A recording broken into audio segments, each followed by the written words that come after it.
अतिवृष्टीमुळे शेतकऱ्याचं प्रचंड नुकसान झालेलं आहे आणि आता सरकार काय करू राहिलंय की बुवा 10-15 हजार रुपये काहीतरी आपल्याला मदत करीन, आहे की नाही. त्याच्यात तर शेतकऱ्याचं काही होत नाही, शेतकरी परत उभा राहू शकत नाही.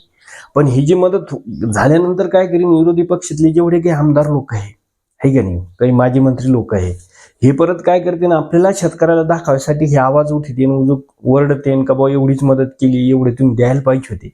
पण मित्रांनो, एका तरी विरोधी पक्षातल्या आमदारांना म्हणा किंवा कोणच्या नेत्यांना म्हणा, असं म्हणलं का की बुवा आमचे 2-3 महिन्याचे पगार आम्ही घेत नाही आणि तुम्ही पण घेऊ नका, सत्तेतल्या लोकांना घेऊ नका 2-3 महिन्याचं मानधन आणि आम्ही घेत नाही, एवढं सगळेच मिळून 2-3 महिन्याचं मानधन आपलं देऊ आणि त्याच्यात शेतकऱ्याचे काय असेल म्हणजे जे काय देतात मदत त्याच्यात आपण थोडी वाढ करू, असं कोणी म्हटलेलं तुम्हाला आठवलं का? ठीक आहे, सत्तेतले तर नाहीच म्हणणार, पण विरोधीचं काम आहे म्हणजे यांना फक्त शेतकऱ्याचा पुळका आहे मित्रांनो, फक्त ते आपल्याला दाखवितात. पण तशा पद्धतीने त्यांनी जर ठरवलं तर होऊ शकतं.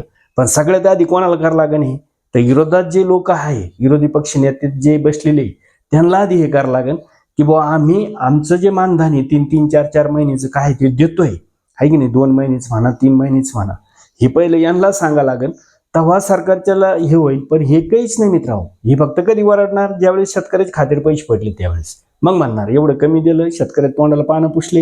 हे सगळं चालू आहे मित्रांनो, यांची राडी काय सांगा तुम्हाला. पण यांना घ्यायचं असलं ते काही करीत नाही, आहे की नाही. आमदाराचं मानधन महाराष्ट्र आम्हाला कोण त्याला विरोध करीत नाही, एका झटक्यात वाढले जाते. त्यासाठी आंदोलन नाही, मोर्चा नाही, काही करायची गरज नाही. हे असं चालू आहे मित्रांनो कला महाराष्ट्रामध्ये. चला, जय जवान जय किसान जय महाराष्ट्र.